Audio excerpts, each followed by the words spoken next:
Hey guys, welcome back to Contest Prep University. I'm Joe Klemczewski with Adam Atkinson. We're going to continue our how-to series talking about how to communicate with your coach. And Adam, I know we could get into the weeds of how-to. Let's set up a day, let's email, let's do phone calls.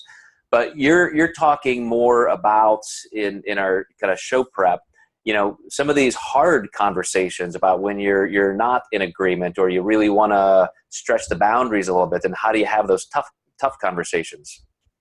Yeah, I think clients should never feel awkward to bring up something, you know, that might be negative or in disagreement, because they are paying for service, and, you know, it's just going to prolong them being unhappy, especially if it's not addressed right away. So I think a good thing is, like, for instance, let's say you just did a national competition and you're like, hey, I think you need to be leaner, but the client doesn't want to be leaner. And I think it's good to talk about those things. And if you're not in complete agreement, I will sway a little bit to make a client happy, especially if we have a serious conversation and say, hey, like, you know, we'll do it your way. And I'm not going to say you were wrong if you don't get the call out you want. We will just ask for feedback and see what we need to do. So it's never about being right or wrong. It's just that communication that's just going to make you guys a better team.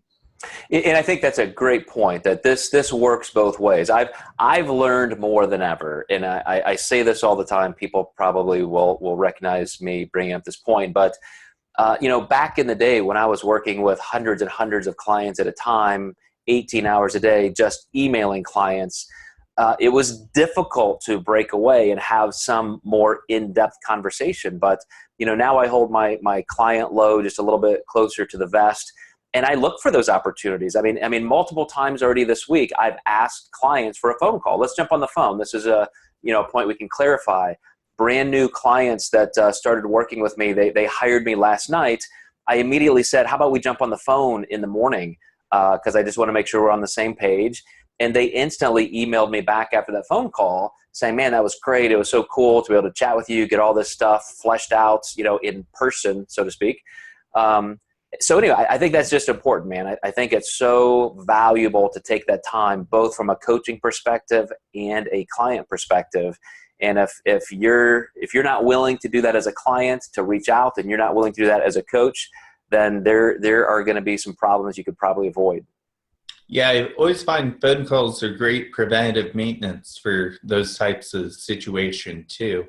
And yeah, the sooner you solve an issue, the better you can both be on the same page right away, or at least back in agreement.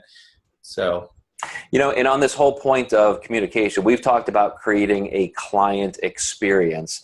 And again, back when I would have 20, 30, 40 clients on a given weekend competing, you know, I would make my rounds to the bigger shows, but I always felt like I probably actually give less service if I'm at the show. Because if I'm at home, I can be responsive instantly to every client who needs something.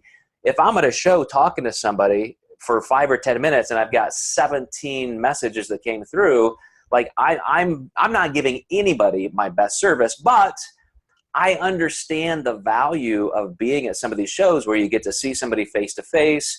And, you know, either way you handle that, I think has to be thought through so that you are providing the single best form of communication.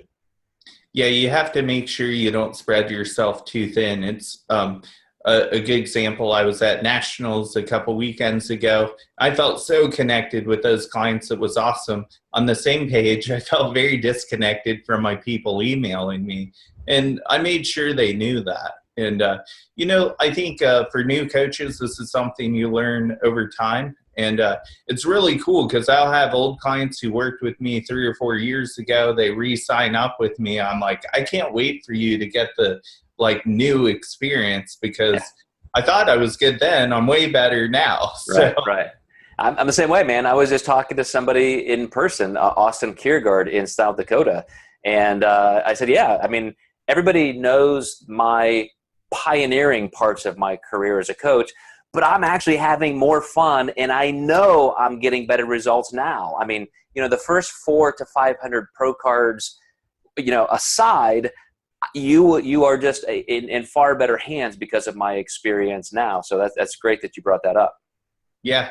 So, all right, guys, there's some information I hope that helps you guys become better communicators as clients and coaches. And we're gonna roll into some more cool information. So we'll catch you next time.